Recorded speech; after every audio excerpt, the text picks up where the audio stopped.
In the client, you manage the data of your clients and you select the active client, that is, the client you are currently working with.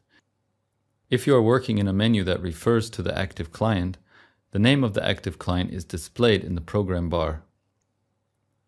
You can see this here, for example, in the lists and the analysis. On the left side, you will find a list of all clients. When you click on a client, its data is displayed on the right.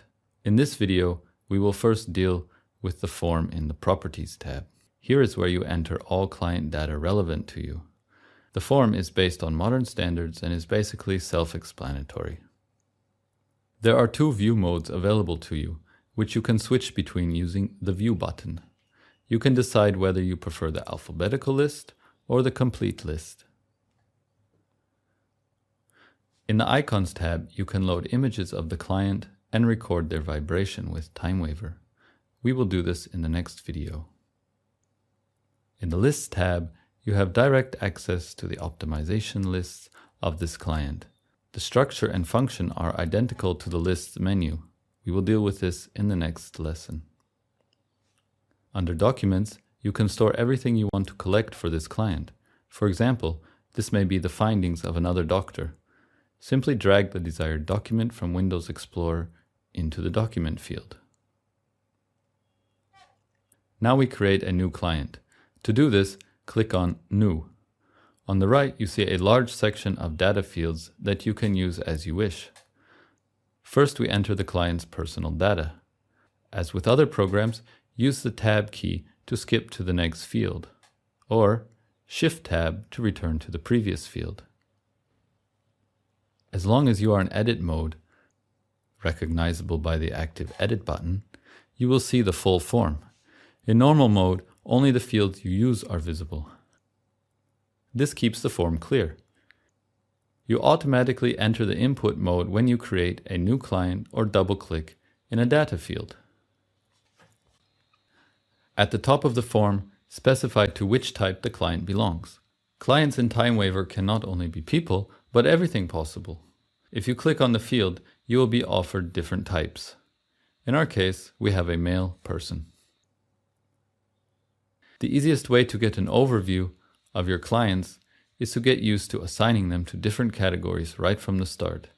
The categories you use are listed on the left side as keywords. If you click on a category, you will see all clients assigned to it. In our example, there are 3 clients that belong to the family. You can assign a client to any number of categories.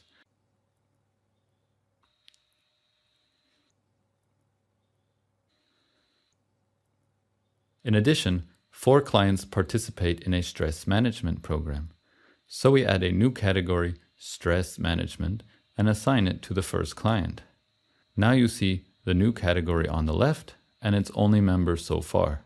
To assign the other 3 clients to this category, simply select all of them by clicking on them one after another while holding down the Control key.